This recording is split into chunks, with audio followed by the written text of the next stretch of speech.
आपल्या समाजात एक वाक्यता नव्हती, एकजूट नव्हती, म्हणून समाजाच्या लेकराचं आयुष्याचं वाटोळं झालं. ही संघर्ष उन्हातानातला त्यासाठीच आहे.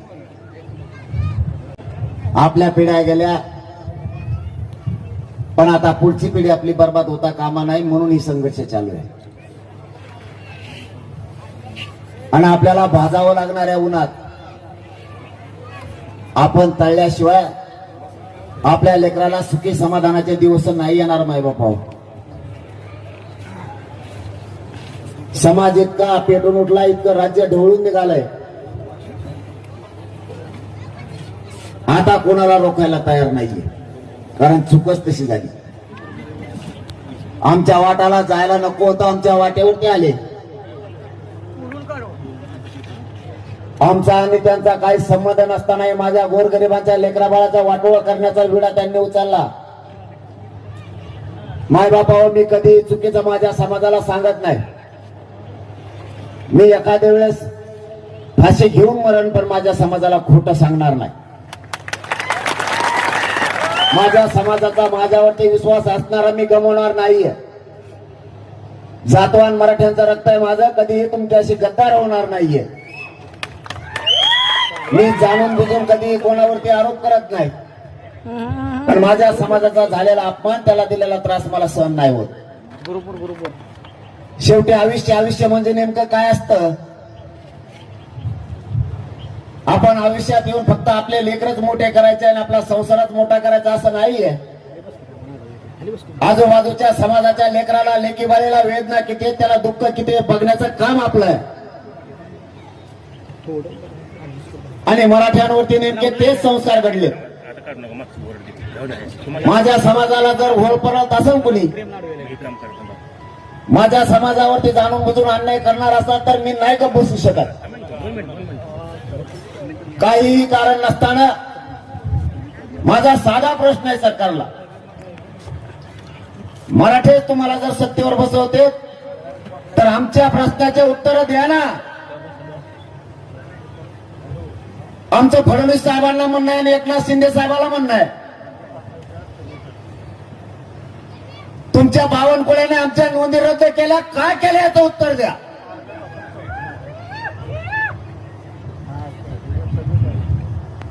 एकनाथ शिंदेना, शिरसाटांनी का नोंदी रद्द केल्या याचं उत्तर द्या. का आमच्या मराठ्यांच्या लेकराच्या मुळावरती तुम्ही उठलात? उत्तर द्यायला जागाच नाहीये. जे 3 वर्षापासून आपण संघर्ष केला आणि पक्का आरक्षण घ्यायचं ठरवलं आणि मराठ्यांना पक्का आरक्षण मिळतंय बघून सगळ्यांनी मिळून कट रचला. काहीही करून मराठ्यांच्या मनात गैरसमज पसरायचा. नोंदी निघालेले प्रमाणपत्र टिकणार नाहीयेत, हा गैरसमज पसरायचा, हे षडयंत्र रचलं गेलं. आणि 2 दिवस सरकारने मीडिया ट्रायल घेतली. प्रमाणपत्र रद्द केले 4, जे कधीच रद्द होणार नाहीत ते. माझा मराठा समाज इतका खवळून का उठला, तर त्याच्या लक्षात आलं ज्यांना आपण मोठं केलं तेच आता आपल्या पोरांना बरबाद करायला लागलेत, म्हणून खवळून उठला. यांनी जी नोंद बोडके नावाची रद्द केली, ज्या मुलीची रद्द केली तिच्या भावाची व्हॅलिडिटी झालेली नोंद ही 1.5 वर्षापूर्वी सापडलेली, व्हॅलिडिटी सुद्धा 1 वर्षाची आहे. अचानक असं काय झालं की ती नोंद रद्द केली. दुसरं शिंदे हंडे, दही हंडे यांची नोंद रद्द झाली. जिल्ह्याची जात पडताळणी सांगते, या दही हंडेला कुणबी प्रमाणपत्रावरती आम्ही निर्णय देत आहोत की यांना व्हॅलिडिटी देण्यात यावी, असा निर्णय जिल्हा जात पडताळणी अधिकाऱ्याने तिघांना दिला. सकाळी कुणबी सकाळी रद्द, एका रात्री. एक तर तुम्ही आयुष्यात आम्हाला काय दिलं नाही, आम्ही कष्टाने मिळवलं तेही तुम्ही खाऊ देत नाही. नेमकं मराठ्यांच्या लेकरांनी करायचं काय, मराठा समाजाने नेमकं करायचं काय? मी काय चुकीचं बोललो यांना? 1 वर्ष झालं देवेंद्र फडणवीसाला एका शब्दाने मी दुखवलं नाही. आपण आशा ठेवली माझ्या समाजाच्या लेकराचं कल्याण होतंय तर मला राजकारणाशी देणं घेणं नाहीये. मुंबईला गेल्यापासून आजपर्यंत 1 वर्ष होतंय, आपण एक शब्द सुद्धा त्यांना बोललो नाही. पण तुमचा बावनकुळ्या जर आमचे प्रमाणपत्र रद्द करतोय तर मी मात्र तुम्हाला सोडणार नाही. कारण आमच्यासाठी आमची जात महत्वाची आहे, आमचा बाप आमची जात आहे, आमचा समाज आमचा बाप आहे, पक्ष आणि नेता आमचा बाप नाहीये. तुमचा असं तुमचं रक्त कोणतं आहे आम्हाला माहित पण नाही. एकतर बावनकुळे हे का ऐकलंच नाही, 96 कुळे ऐकलं,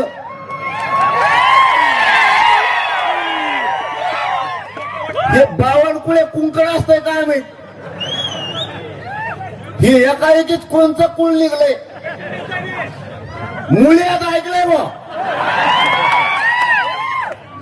कोमाचं वेगळं वेगळं. ही कोणची चुंबळे?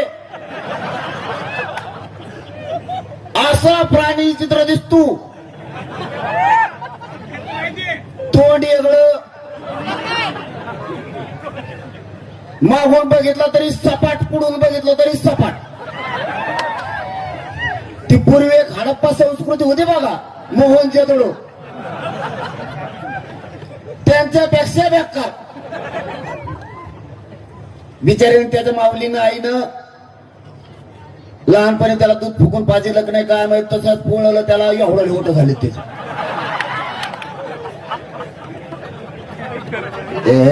हेकणं जाऊन ते काय आलं आलपाडवांच्या मध्ये.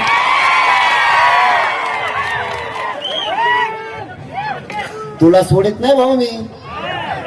तू मराठ्याच्या लेकरा बाळाच्या मुंडक्यावरती पाय दिलाय, तुला आता सुट्टी नाही.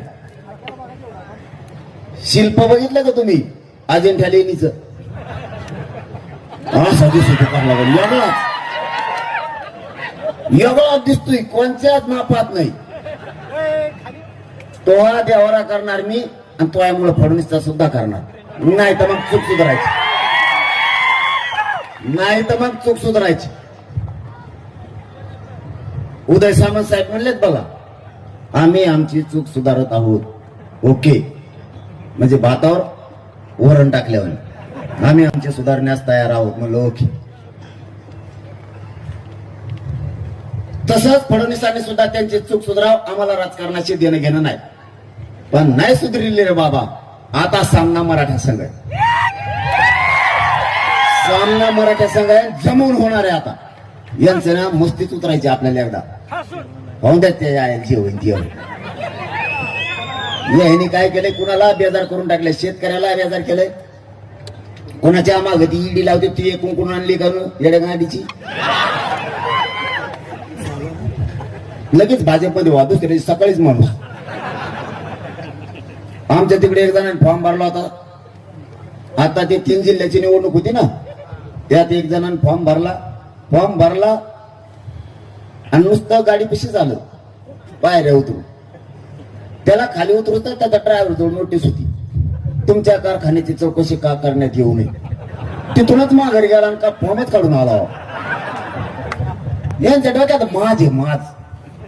याला वाटतं आमचं कोणी काही करू शकत नाही. आता मराठा संघ सामना, तुला बघतोच आता कसं काय काय करतो. तुम्ही चूक सुधारू नका, मग तुम्हाला दाखवतो हिस का आता कसा असतो. ती गाठ आपल्या संघ आहे. बावनकुळे गेलेले तर मी बी गेलेलो. हो दे, आता गेलेली टक्कर झाली. तू सगळं बघतोच आता, आणि शिरसाटला पण बघतो, त्यालाही सुट्टी नाही. त्यांनी प्रमाणपत्र रद्द केली. यांची वडावडी राजकारणाची, तू माझ्याकडे तू माझ्याकडे जाय. यांच्यात बळी आमच्या लेकराचे. आमच्या लेकराने काय केलं तुमचं? तुम्हाला मी बोललेलं माय बाप वाईट वाटत असेल, पण मी प्रामाणिकपणानं प्रत्येक कार्यक्रमाची गोष्ट सांगतो. मी जे वाईट बोलतो, शिव्या देतो, तुम्हाला एखादं वाईट वाटत असेल, मलाही वाटतं देऊ नये, पण यांना भाषाच दुसरी कळत नाही, त्याला मी करू काय? बर, सरकोलीच्या या मायबापाच्या शब्दावरती उद्यापासून बोलायचं मी बंद करतो. पण माझ्या एका शब्दाचं आधी उत्तर द्या. तुम्ही नग कस काय म्हणता, मीच ग बसत नाही. जर समाजातल्या माझ्या काही माय मावल्यांना लोकांना वाटत असलं की मी बोलू नाही, तर मी हे बंद करतो. पण माझ्या प्रश्नाच्या अगोदर तुम्ही सगळेजण उत्तर द्या. तुमचे आई बाप घरात बसलेत आणि तुमचा मुलगा दारात बसलेला आहे. तुमच्या दारात येऊन तुमच्या आई वडिलांना कोणीतरी शिव्या देतोय किंवा अपमान करतोय. दारात बसलेलं पोरग गप्प बसन का? जर ते शिव्या देताना पोरग गप्प बसत असलं तर ते आपल्या पोटचंच नाही. मी माझ्या समाजाला मायबाप मानलाय. माझ्या समाजाचा कोणी अपमान करत असलं, पोरांचा वाटोळ करत असलं तर मी गप्प बसणार नाही, घोडेच लावणार. आम्ही काय कोणाच्या बापाचं खात नाही. आमचे कष्ट आम्हाला करावे लागतात. आमच्या समाजाच्या मायबापानं स्वतःच्या पायाला चप्पल घेतली नाही, डोक्याला तेल लावलं नाही, पोटाला चिमटा घेऊन 1-1 रुपया मागं टाकलाय आणि लेकरं शिकवलेत. प्रत्येक आई बापानं माझ्या मराठ्याचं स्वप्न बघितलंय. लोकांच्या बांधावरती किती दिवस कामाला जायचं, किती दिवस कंपनीत कर्मचारी म्हणून काम करायचंय, किती दिवस उसत ओढायचे, धामाला करायच्या. म्हणून पोराला आणि पोरीला शिकवलंय. स्वप्न बघतोय माझा मराठ्यांचा बाप, माझंही पोरग किंवा पोरगी अधिकारी होईल, त्या दिवशी आमचा सुखाचा संसार होईल. म्हणून आमच्या वाट्याला कायम दारिद्र्य ठेवायचंय का? आमच्या लेकीला अधिकारी व्हायचं नाही? काय पाप केले माझ्या मराठ्यांच्या पोरांनी फडणवीस साहेब? इतके दुर्दैवी निर्णय तुम्ही घ्यायला कशामुळे लागला? माझा एकट्या मराठ्यांचा समाज देवेंद्र फडणवीसांनी का टार्गेट केलाय? उत्तर तरी द्या. माझा मायबाप समाज मत करतो तुम्हाला, आमच्यावरच उलटणार. आम्ही जन्म नुसता अन्याय सहन करायला नाही घेतलाय. तुमची मगरुरी मी लवकर मोडून काढणार आहे. शेवटी स्वप्न आम्हाला पण आहेत आणि तुम्हाला पण सांगतो, राजकीय पक्षाला आणि राजकीय नेत्याला बाप मानायचा मराठ्यांनी बंद करा. ज्या दिवशी संकट येईल ना, ज्या दिवशी तुम्ही आजारी पडताल, तुमच्यावरती संकट येईल, त्या दिवशी तुमचा पोरगा किंवा पोरगी तुमच्या तोंडावून आणि पाठवून हात फिरायला येणार आहेत. राजकीय नेता विचारायला येणार नाहीये तुम्हाला. आपल्या पोटचे सोन्यासारखे लेकर, आपला पोटचा गोळा वायाला जाऊ देऊ नका. या समाजाचा सन्मान वाढवणं आपली जबाबदारी आहे. इतके पोरं आणि पोरी शिकले, सुशिक्षित बेकार म्हणून घरी आहेत. शिक्षण लय महाग झालं, आता नाही शिकू शकत आपण. आरक्षणातून तुम्हाला फीस माफ होणार आहेत, तुम्हाला सुविधा मिळणार आहेत, पैसे वाचतील, अधिकारी झाले तर सुखाचा संसार होईल. आपण वेगळ्या विचारानं बाहेर पडा. आता या पश्चिम महाराष्ट्राला म्हणलं जातं काही लोकांकडून, या लोकांचा भाग सदन आहे, यांच्याकडे बागायती आहेत, हे बाहेर येत नाहीत, हे एकजूट होत नाहीत, त्याला खूप आहे. एकदा सरकुलीत येऊन बघ बरं मराठी किती जमले. काय कोण कोणाला नाव ठेवून भरोसाच नाही, टिंगला करण्यातच अर्ध आयुष्य गेलं, भरोसाच नाही लोकांचा. पश्चिम महाराष्ट्रातला मराठा हुशार झालाय, पहिला पण हुशारच होता, हे त्यांच्या लक्षात नाहीये. कारण मराठ्यांच्या लक्षात आलंय एखाद्या वेळेस बागायती कमी झाली किंवा शेती जर कमी झाली तर पुढच्या 50 वर्षाचा जर विचार केला, आज कोणाकडे जर 2 एकर वावर असेल तर ते 10 गुंठ्यावर येणार आहे, कोणाकडे 10 एकर असेल ते अर्ध्या एकरावरती येणार आहे. हे हाल होणार आहेत म्हणून लवकरच सावध मराठ्यांनी आत्ताच व्हायचं. तुमच्या पिकातला उत्पन्न झालेला पैसा वाचणार आहे, पगार वाढला, पोरं नोकऱ्याला लागले, तुम्हीच पैशावाले होणार आहे. म्हणून आत्तापासूनच आपल्या लेकरा बाळासाठी सगळ्या वस्तू, आपल्याला सगळ्या गोष्टी मिळवून ठेवायच्या. ही संघर्षच त्यासाठी सुरू आहे. मी माझ्या स्वार्थासाठी वैरी नाही झालो, या समाजाच्या लेकरा बाळासाठी सरकारचा वैरी झालोय. आणि माझ्यावर तर नुसते षडयंत्रच आहे. कवा उठलं की षडयंत्र. फडणवीस साहेबांचं आणि शिंदे साहेबांचं हे आता डबल शेवटचं षडयंत्र होतं. शिंदे साहेब यांच्यात कस काय मिसळली याचाच मेळ लागला नाही. त्यांचा तांगा चांगला एका बाजूने पळत होता, यांच्या तांग्यात मध्ये घातला, स्वतःच चाक ओरगडून घेणार आहेत ते आता. कारण मराठ्याचा या गर्दीत एकदा जर ते वर काढले की वर काढलेच, पुन्हा उठाव नाही होत. ज्यांना काड्या करायची सवय ती करणारच, पण बावनकुळ्याला मानावं लागलं.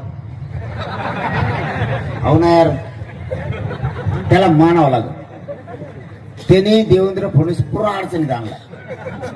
काय ठरलं का काय त्याचं यावल्यावल्याचं त्याचं. आपण खोटे आरोप करतो का? मी म्हणलो का या आरक्षणात काडी घालायचं काम छगन भुजबळनी केलं, धन्याने केलं. आपण खोटे आरोप करतच नाही. आपल्याला खरं बोलायची सवय. जेव चुकला त्याचा नेटोबा काढायला मी आहे, तुम्ही टेन्शन. त्याची मथुरा पाण्यातच बुडीणारी मी. इथलं वळवळ करतो ना, त्याचं काहीच ना करू तुम्ही. त्यांचं आधीच कसं होतं ना, आताच कसं बघितलं असेल. आता फक्त एवढंच असं करते ते, बस.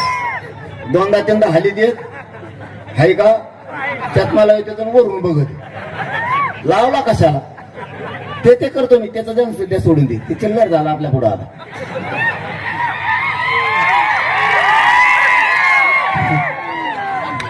मी खोटे आरोप नाही करत कधी. बावनकुळेने चूक केली बावनकुळेच म्हणणार, शिरसाटने चूक केली शिरसाटच म्हणणार, बाकीच्या बळच नावं घेणार नाही. यांना आपल्यात खोडी करायची गरज नव्हती, पण बावनकुळेने एक काम चांगलं केलंय. मराठ्यांच्या नोंदी करून मराठ्याच्या नेत्याला खुन्नस दिली. सगळ्या पक्षातले भाजप, शिवसेना, राष्ट्रवादी, काँग्रेस, बेसराम, सगळ्या पक्षातल्या नेत्याला खुन्नस दिली बावनकुळेने. तुमच्या छातीवर नाचून मराठ्याच्या नेत्याच्या मी तुमच्या मराठ्यांचे प्रमाणपत्र रद्द करू शकतो, ही खुन्नस मराठ्याच्या नेत्याला त्यांनी दिली.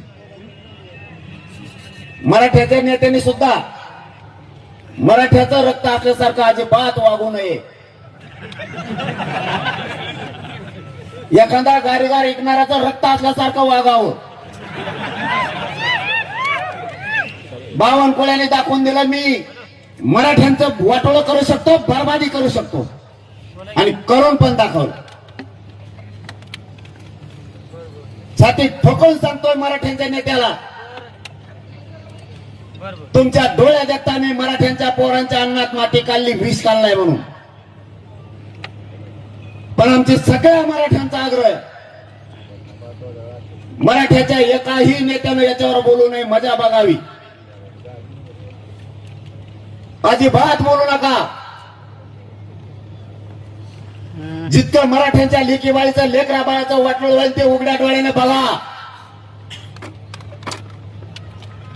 मराठ्यांच्या तुम्ही पोटी जन्म घेतलाय. इतकं गार रक्त कसं रे तुमचं? तुमच्या डोळ्यात एक बावनकुळ्या मराठ्यांच्या लेकराचं आयुष्याचं वाटोळं करून जीवन उद्ध्वस्त केलंय. झोपताना म्हणा पाणी पिणे हा ना 2-4 बादल्या महापाडा फेसन तुम्ही हा ना डुकल्या.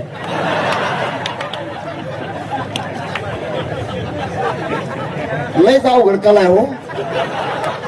आपण ना फुगीर ठेवणेच लई. आपण फुगिरीच्या बाहेरच जाय ना त्यांची. तो मोबाईल पडला ते लाईव्ह काय होत ती त्याच ध्यान नाही. बावनकुळ्याचं इंजेक्शन आता त्या बावनकुळ्याला जाणारच इंजेक्शन दिल्याशिवाय तो मी ठेपायला येत नाही. आपण फक्त मोठ्यापणातून बाहेर आहे. आपली नस लोकांना कळाली. मराठ्यांना काय बोलल्यावरती काय होतं काय माहिती तुम्हाला बोलू का?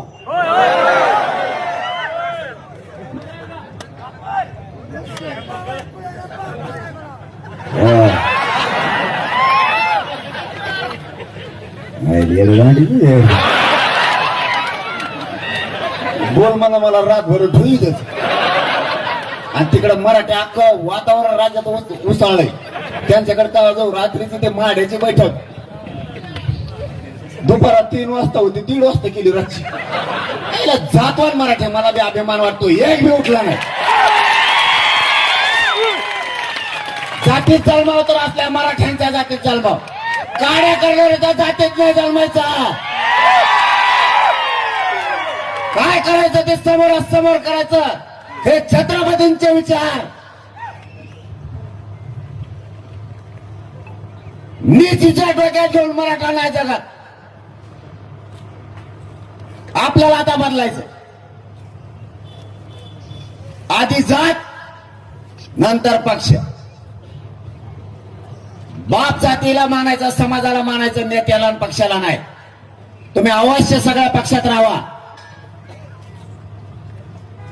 आमचा मराठ्यांचा काय दुमत नाही. पण जातीला जेव्हा संकटात सापडेल त्या दिवशी सगळे मराठी एका जागेवरती जातीसाठी उभा राहिले पाहिजे. तुम्ही कुठं राहा भाजपात राहा शिवसेना राष्ट्रवादी कुंकड बिरा काय म्हणणं नाही आमचं. पण ज्या दिवशी जातीचा प्रश्न येईल त्या दिवशी सगळ्यांनी एका बाजूने राहायचं तरच समाज टिकणार आहे. आता आपल्याला बदलायचं. यार बोल बोल बंद कर ना. मागच्याच लय काड्या करतात हमेशा. मग नाही सुंबार राहत मला मग तळमळ तुमच्या लेकरासाठी. महाजीव चालला ही लेकर सुखी करायसाठी. 3 वर्ष झालं ना घर बघतो ना लेकरा बाळा बघतो. माझ्या समाजाचे लेकरं लेकीबाळी कशा मोठ्या होत्या याच्यासाठी मी आटापेटा चाललेला आहे. कधी मरण मला माहित नाही. मी इतक्या वेदना आहेत मला शरीरात. तरी मी जीवघाणा निर्णय समाजाच्या हितासाठी घेतोच. शेवटी मी मन मोडून टाकली. लाख मेले तरी चालतील पण लाखांचा पोशिंदा जगला पाहिजे. ती मन मी बंद करून टाकली. लाख मेल्यावर पोशिंद्याला मागं ठेवून काय करतो.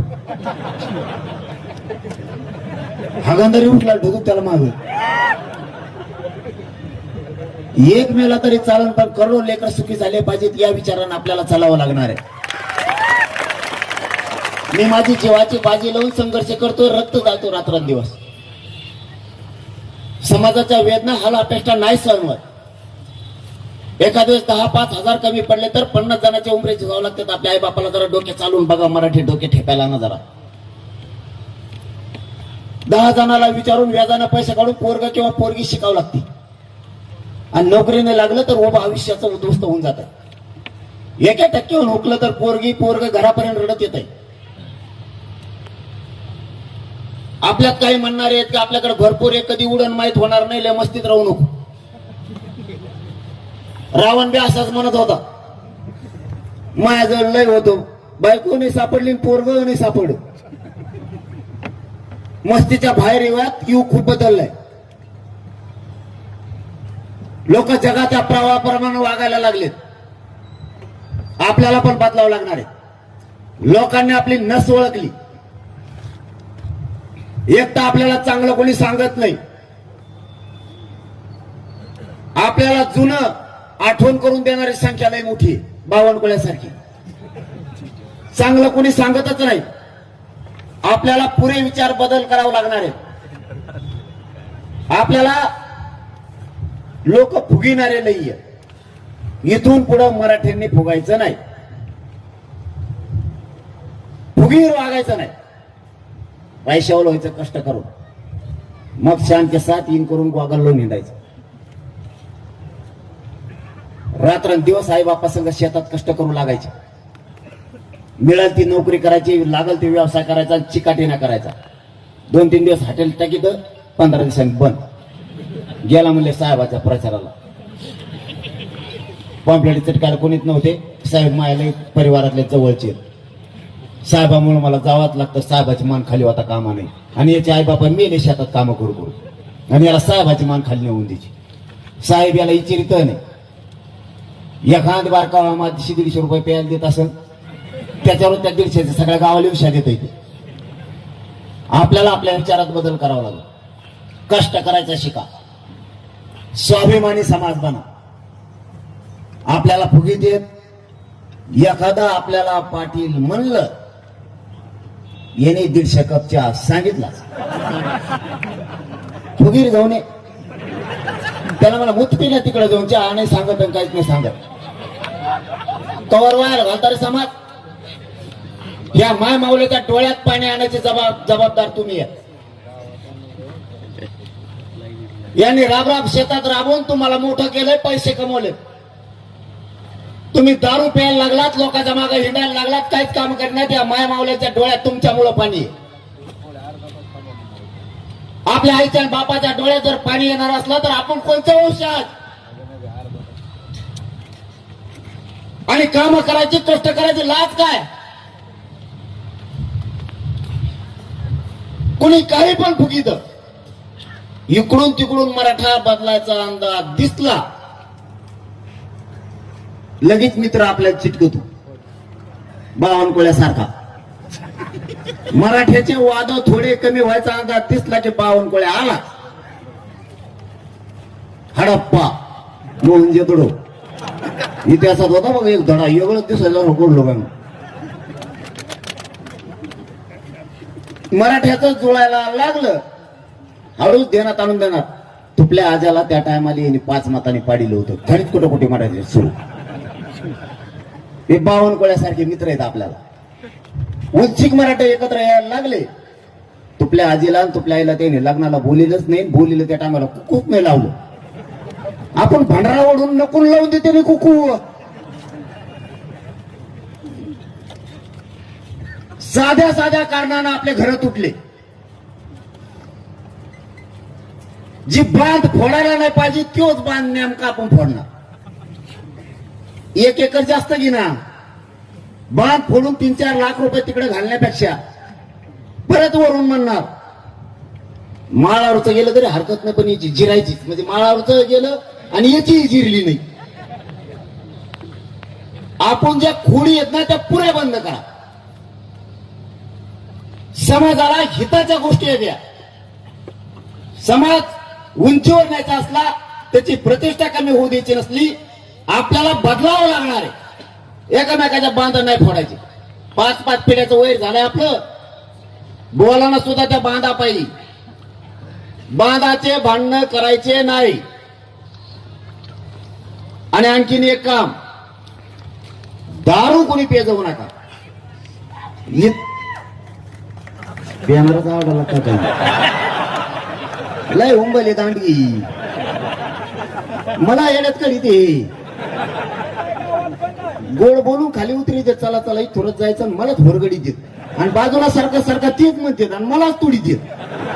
आणि बाजूला सारखा म्हणते सरकी तू कुणाला मला चिंगूर चिंगूर बेजार केले एवढ्या जागेत मग ढोपर मोड होते हाणून हे कोपर हाणतय ते कोपर हाणतय काही गुडघ्याने हाणतात असे आणि परत म्हणतात पाटाला लागून द्यायचं नाही पाटील आपले आणि खपा खप गुडघे हाणतोय मागून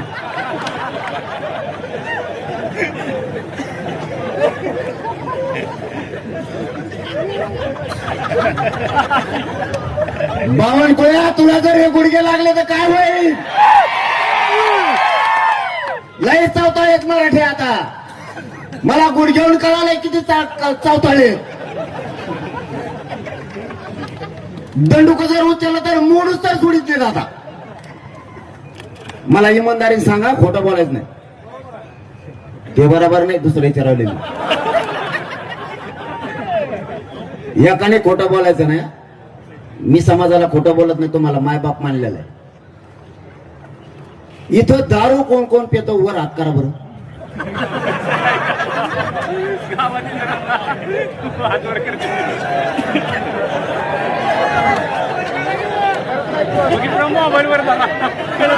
दारू कोण कोण पितो वर हात करा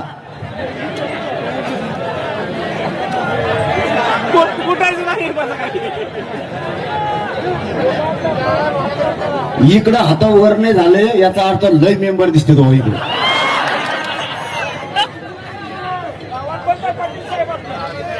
आणि तू कुठून पिऊन आला आता बंद करायची हा प्यायचे नाही बाबा आता नाही हाणायची इथून पुढं बंद टाकीत पाणी पुन्हा त्याच्यात बंद आजपासून मावशा हो एक काम करा गाड्या तुम्ही हे जर दारू पिले ना यांच्या भाकरीच बंद करून टाकाय मी तुमचा भाऊ म्हणून तुमच्या मागे भाकरी बंद करा यांच्या सगळ्याच्या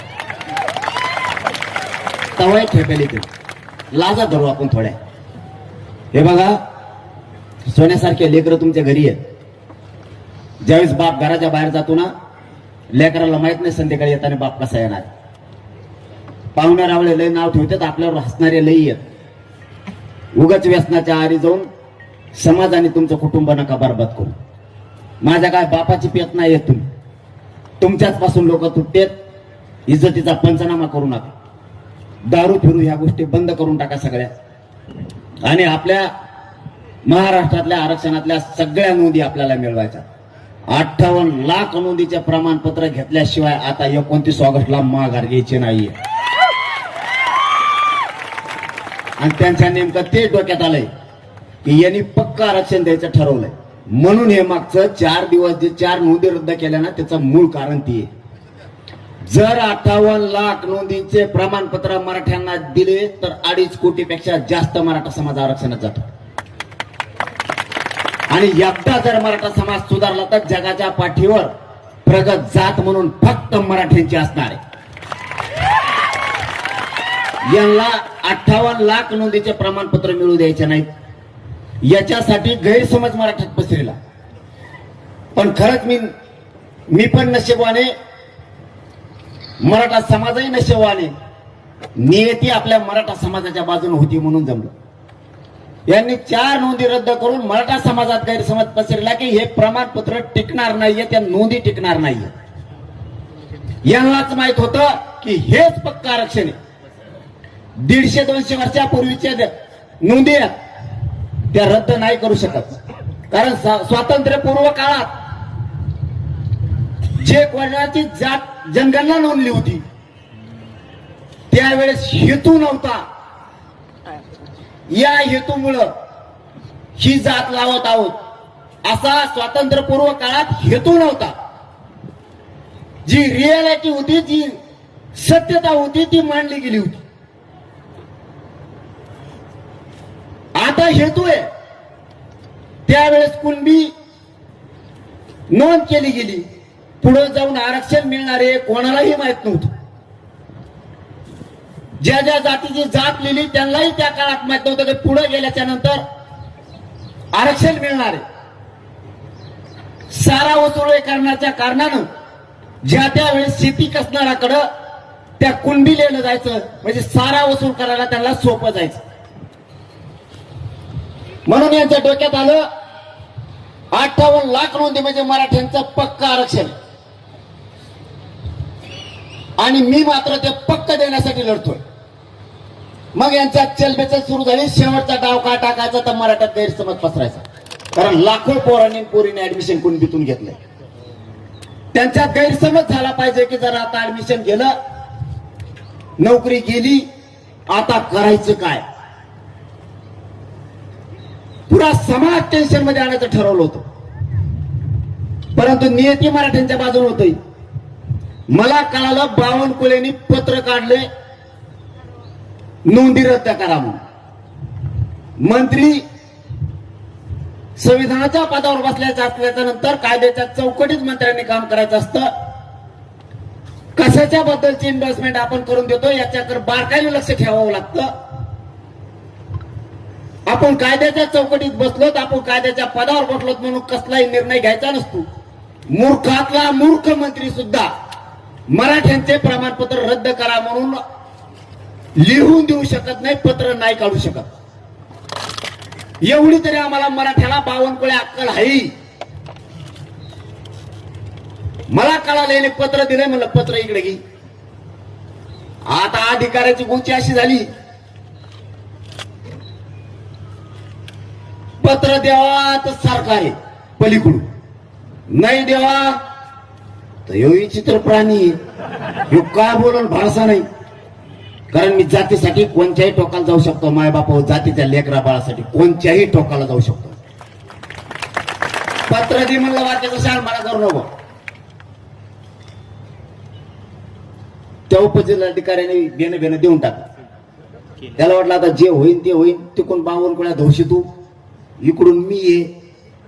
हे मराठीचे पोटे जर पिसाळे कुठं रेटायला बसलेत, गल्लीत कुत्र नसतं का एखाद बार पळायला लागतं, मागून पोरं गोटे घेऊन पळत येत, आपोआप हागत होते. तसं त्याला आलं टेन्शन. आता काय होईल माहित नाही. पत्र मायबापा हातात लागलं. त्याच्यावरती त्यांनी स्पष्ट लिहिलंय, या ज्या कुणबी नोंदी आहेत ना,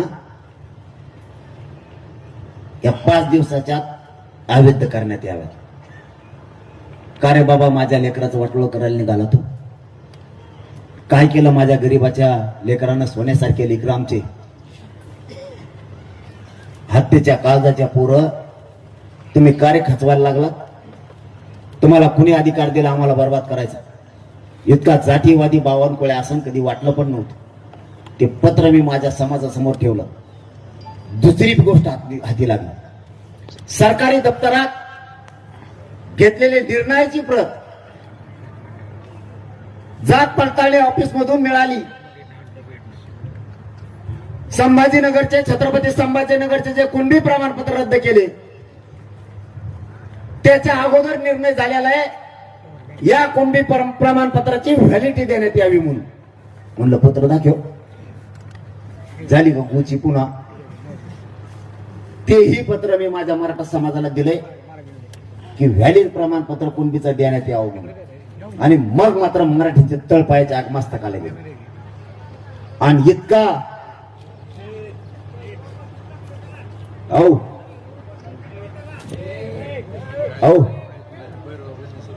खंडोबा बसून भैरोबा बसून यार बसून जा ना. ते लागत ज्याच्यात एक एक तुला माहिती राहून ते कोणती ती 50 जणांना एकटं फेदर करत होती. लय अवघड केले. शेजारचे परेशान झालेले असते ना, अर्धे वासानी आणि अर्धे त्याच्या शाखो. तिला मेळ बेकार असतो. जा म्हणल्यावर तर ते जास्त एडवून करतो. त्यामुळे जा म्हणू नका, तुम्ही ध्यान देऊ नका. दोनही पत्र आपल्या हाती लागले आणि मराठ्यांच्या लक्षात आलं खरं असून सुद्धा रद्द केलं जात आहे. माय बाबा, मी तरी काय करू? तुम्हाला खरं आरक्षण दिलेलं असेल सुद्धा सरकार दबावपोटी जर रद्द करणार असलं तर तुम्हाला सरकारचा बाप व्हावा लागेल. तर वाटते कर, नाही तर कधीच मराठ्याला मोठे नाही होऊ देणार. कधीच नाही. तुमचं सत्य असून जर जात आहे तर खोटं तर टिकूनच देणार नाही. त्या दिवसापासून अशी महाराष्ट्रात लाट कोसळली की प्रचंड मोठी. आता माझी तुम्हाला एकच विनंती, त्यांचं एक षडयंत्र हे शेवटचं होतं ते हाणून पाडलं. त्यांच्या डोक्यात होतं सातारा संस्थांचं आणि कोल्हापूर संस्थांचं गॅजेटेड हे द्यायला लागलाय. हे पक्का आरक्षण, कारण त्याच्यात 3,85,000 नोंदी आहेत. 6.5 लाख पेक्षा जास्त मराठा समाज आरक्षणात चाललाय. सुधारला अख्खा पश्चिम महाराष्ट्र. करोडो लेकरांचं कल्याण होणार आहे, करोडो. त्याला ते द्यायचंच नाहीये. म्हणून हे माझ्या पुढं संकट त्यांनी आणलं होतं की हे आरक्षण टिकणार नाही, या नोंदी टिकणार नाहीत. तुम्ही व्हॅलिड झालेला रद्द करायला लागलात मराठ्याला, तेवढं तरी कळतं ना. आता तुमच्याकडं एकच जबाबदारी, आपल्या समाजाच्या लेकरावरती संकट आलंय. या संकटात समाजाच्या बाजूने उभा राहा. सगळ्या पक्षातल्या नेत्यांना मराठ्यांच्या माझं आव्हान आहे. बावनकुळ्या जर जातीसाठी करत असेल खोटं काम, तर सगळ्या पक्षातल्या मराठ्यांच्या नेत्यानं जातीसाठी खरं काम करायला तुमचे लेकर मराठ्यांच्या संकटात आले.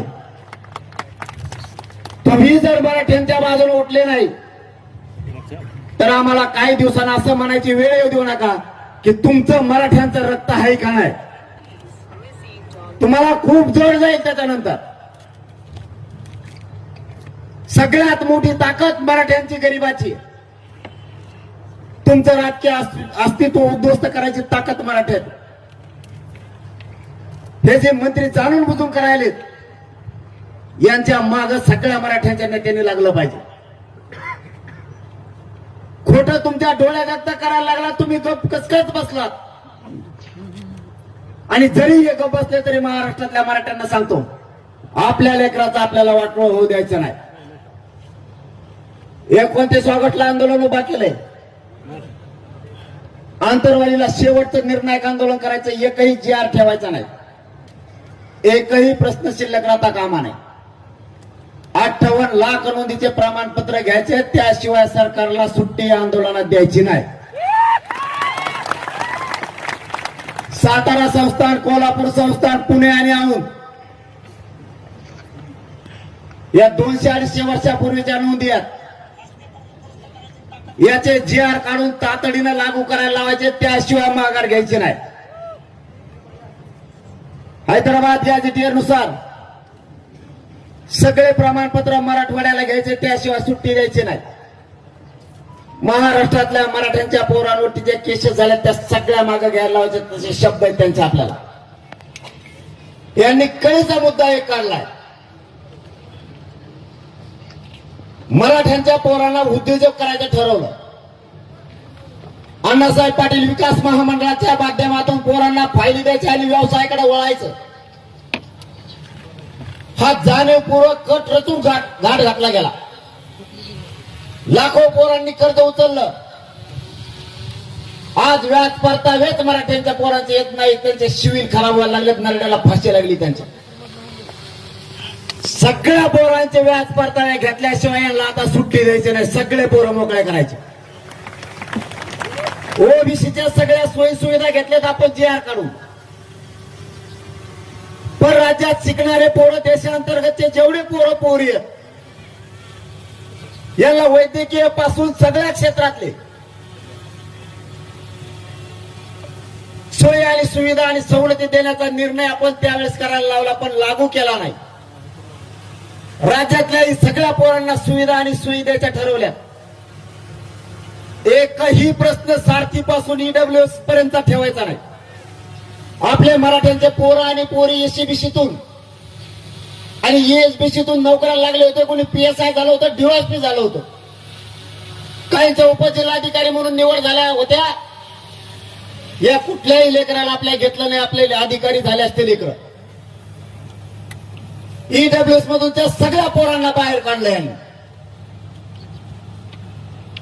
आपल्याला समाजाच्या बाजूने लढायची सवय लावा लागणार आहे. एका जागेवरती बसून समाजासाठी हिताच्या गोष्टी करणं आपल्याला जरुरी झालंय. आपण जर प्रत्येक गोष्ट सहज घेत गेलो तर मराठ्यांचे पोरं आणि पोरी संपायला वेळ लागणार नाही. ईडब्ल्यूच्या माध्यमातून जेवढे निवडी झाल्या, समांतर आरक्षणातून जेवढे निवडी झाल्या, हे सगळे काम करून घ्यायचे. आपल्या समाजाच्या अधिकाऱ्याला कधी बढती मिळत नाही, त्याला कधी केंद्रीय कॉलेज मिळत नाहीये. आता मात्र मराठ्यांच्या मागण्या मागे ठेवायच्या नाहीत. सारथी स्थापन केली गेली, त्यातले 1554 अभ्यासक्रमच मराठ्यांना लागू केले नाहीत. बोलायचं एका भाषेत, काम करायचं दुसऱ्या दिशेनं. निवळ आणि निवळ मराठ्यांच्या पोरांचीच फरफट या सरकारनं जाणून बुजून सुरू केली. या सरकारबद्दल आम्हाला आशा 100% लागली होती. आता मराठ्यांच्या पोराचा लेकराबाळाचा घात होणार नाही. पुन्हा हे त्याच रस्त्यावरती आले. आता मराठ्यांपुढे चालू द्यायचं नाही. यांच्या डोक्यातलं हवा पहिली काढायची. यांच्या डोक्यात हवा आहे आम्ही बहुमतात येत, आमचं काही होत नाही. यांना आता दाखवून द्यायचं. कारण यांना शेतकरी कदारलेत, मुसलमान कदारलेत, मायक्रो ओबीसी पण कदारला. यांनी धनगराचं वाटलं करून टाकलं. 15 वर्षाला आरक्षण देतो म्हणलेत. बंजारा समाजाचा कार्यक्रम केलाय. शेतकऱ्यांचे सुद्धा प्रश्न मार्गी लावले नाही. आणि आता मराठ्याला सुरुवात केली. यांना एक गोष्ट मराठी आता आपल्या मराठा समाजाला एक खेटलेतच. यांना आता दाखवून द्यायचं. यांचा एक शब्द आहे, सत्तेपुढं शहाणपण चलत नाही. यांना आता दाखवून द्यायचं आणि पुऱ्या जगानं मराठ्यांचा हेवा घेतला पाहिजे की मराठ्यांपुढं सत्याचा शहाणपण चालत नाही. मुंबई सारखा यांना करायचं. आता दिल्लीला काय आला रे, तिसरं चुकरून काढित तुम्ही काहीतरी. मग माझ्या जे बोलत होते जाता ध्यानातून, मग मी तिसरं सुरू करतो. एक जण भुसकन म्हणतोय मुंबई, एक जण म्हणतोय दिल्ली. एकदाच मुंबईला लिहिलं तर माय काय बेजार झाली मग मला माहिती. कोण कोणाच्या गाड्यावर खेळतोय, कोण झोके बांधले. त्या अधिकारी यायचं मायापाशी आणि ते म्हणायचं होय एक बोलू का. म्हणलं बोलवा. ते म्हणला ते पोर आणि झोके बांधलेत. म्हणलं झोके. म्हणलं इथं कुठं मुंबईत झाड आहेत बा. ते मला नाही ना, पुलालाच बांधलेत. मग खेळून दे. ते रेल्वेचा एक मोठा अधिकारी आला. कोण कोण होता, लाल जरत होता, चप्पाडून तीन त्याची अशी बसला आणि म्हणला मला बोलायचं. मी घेऊन झोपलो होतो. माझ्या पोटात कस तरी व्हायला लागलो तो पुशानामुळं. ते असं दोन पायावर असं हातावरून पायावर बसलो. माझ्या कानापाशी म्हणतो उलशी बोलू का. हिंदीत शेंगा आणत होतो बरं कधी. म्हणलं हिंदीत बोलणार असलं खाली जाय, मराठीत बोलणार असलं थांब. मी काय बोललो तुला मेळ लागायचा नाही, पुन्हा लफडं लांबून. तो म्हणला रेल्वे स्टेशनवर पोर आहेत आमच्या. मी सेंट्रल गव्हर्नमेंटचा माणूस आहे, राज्याच्या अधिकारात मी नाहीये. मी महाराष्ट्राचा बॉस आहे. खा म्हणा, झोपा म्हणा, आराम करा, पोरांना फक्त एक काम बंद करा. म्हणलं काय. ते म्हणे हे पोट्टे काय करते म्हणे तुमचे, एकामेका शर्टाला धरतात म्हणे अशी आणि लांब लचक लाईन करते. आणि त्याच्यामध्ये आमचा एक कर्मचारी घालते म्हणते रेल्वे फळाटबे. सगळं रेल्वे स्थानक बेजार झालं म्हणून कोणाचंच ऐकत नाही. ते 2 म्हातारे दारात बसलेत म्हणले रात झाली ती उठतच नाही. एकदाच मुंबईला गेले, शपथ सांगतो तुम्हाला खोटं बोलत नाही. ते पोलिसाचा गाडा असतो ना, तो पळवतो मला पहिल्या मध्ये झाला त्याला चाकवायचं असतात म्हणून. ते म्हणायचे आमच्या गाड्या घेऊन पळवते. मला ते पळवतच कस काय पण. ते म्हणजे त्याला चाक असतात. मला काय पोटते त्या रे. नुसते मराठे मुंबईत घुसले तर 8 मंत्री मुंबईत बाहेर होते. मला वाटतं सावरगाव मध्ये का कुठं तरी सांगितलंय, मुंबईतले 8 मंत्री गेले होते. मी परवा सांगितलं.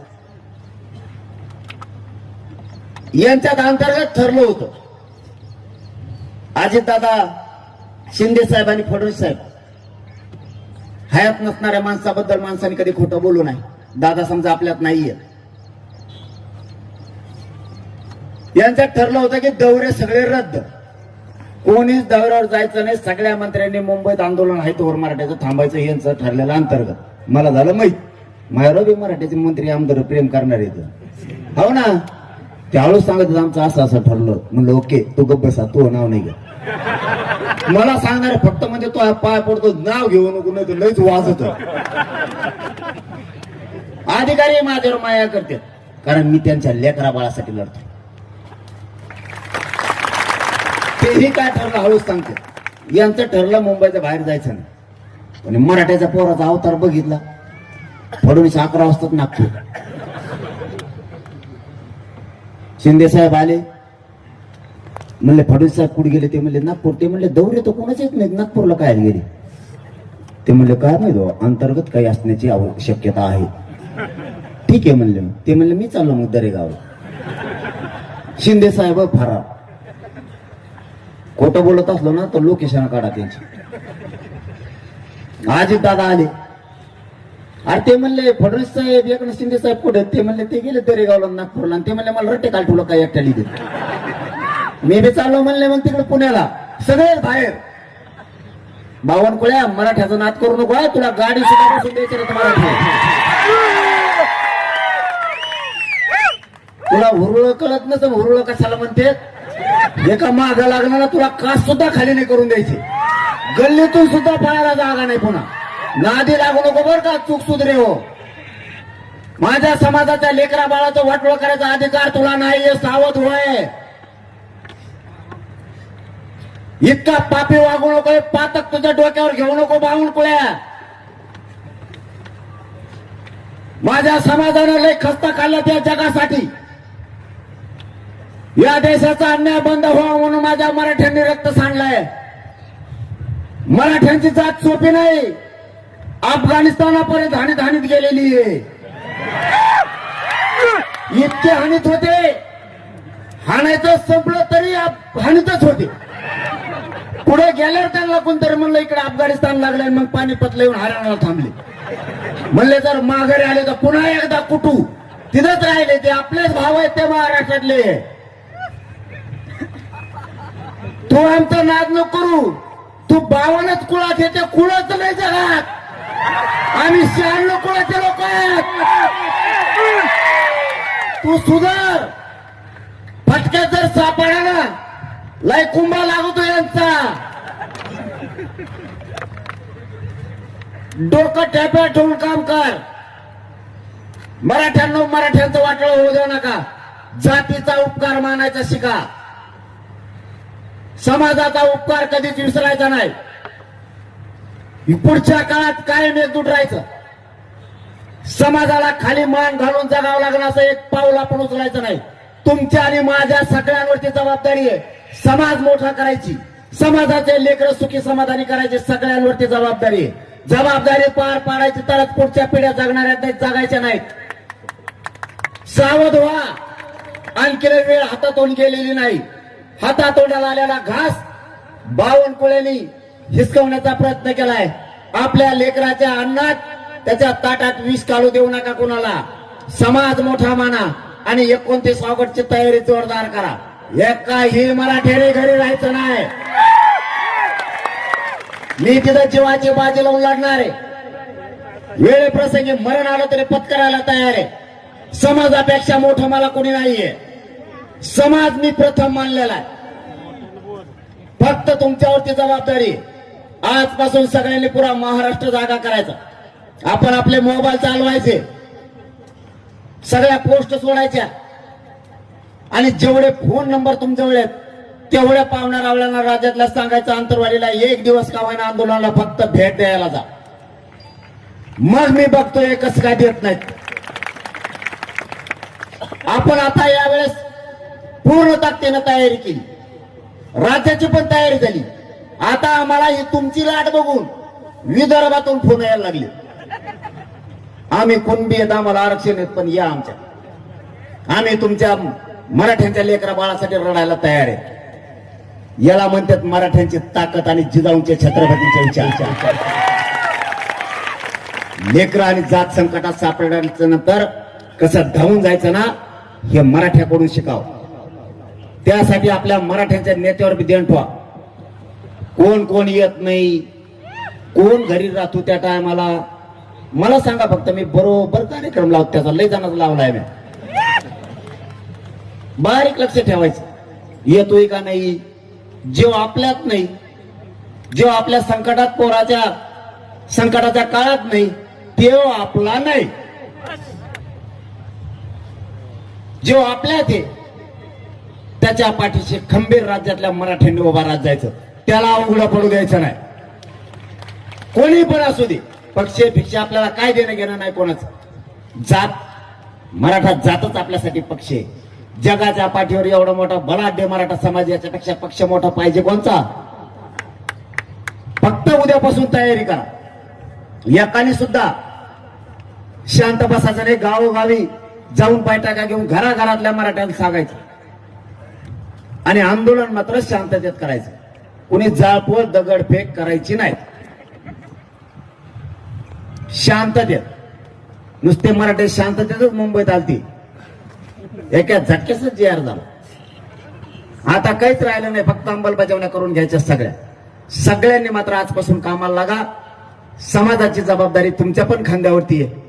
कधी काळी एखाद्या वेळेस मी आसन नसन, कारण शेवटी शरीर आहे आणि मी लई टोकाचं उपोषण करतो. समाजाला उघड्यावर पडून देऊ नका माझ्या. मी तुमच्या चरणाला हात लावून सांगतो, तुमच्या पाया पडून सांगतो, माझा समाज खूप क्षत्रिय आहे, खूप लोकांसाठी लढला आहे. समाजाने खूप कष्ट केले. समाजाचे सोन्यासारखे लेकरं उघड्यावर पडू देऊ नका. समाजाच्या पाठीशी फक्त उभा राहायचं. समाजाच्या लिकी बाळीला, लेकरा बाळाला एकटं पडू देऊ जाऊ नका. कारण मी कधी हाईन कधी नाही अशी परिस्थिती माझी शरीराची झालेली आहे. सारखे सारखे उपोषण करून करून मला चालण्यापासूनचा त्रास आहे, झोपण्यापर्यंतचा त्रास आहे. मला दिवसातून एखाद्या जेवण जात नाही तर जात पण नाही. मी सत्य हकीकत माझ्या समाजासमोर मांडणार आहे.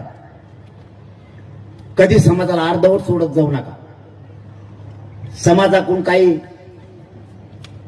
अडचणी जर तुमच्या कानावरती आल्या तर जबाबदारी खांद्यावर ठेवत जा. समाजाचे सोन्यासारखे लेकरं उघड्यावरती पडून देऊ नका. समाज वाचवायचा आणि समाज मोठा करायचा, यासाठी सगळ्यांनी एकमेकाला मदत सहकार्य पण करत जायचं आणि समाज हळूहळू हळूहळू आपल्याला उंचीवरती न्यायचा. समाजाने जी प्रतिष्ठा कमवलेली ती प्रतिष्ठा कधीच आपण कमी होऊ द्यायची नाही, ही आपल्या खांद्यावरती जबाबदारी. आणि सगळ्यांनी 29 ऑगस्टच्या आंदोलनाची सगळ्यांनी तयारी करा. जिल्हा आणि राज्यभर सांगा मला आता पुढेही कार्यक्रमासाठी जायचंय. तुम्ही इतक्या ताकदीने जमलात, खरंच तुमचा मनापासून मी नतमस्तक आहे. मराठा समाज तुमचा उपकार कधीच विसरणार नाही.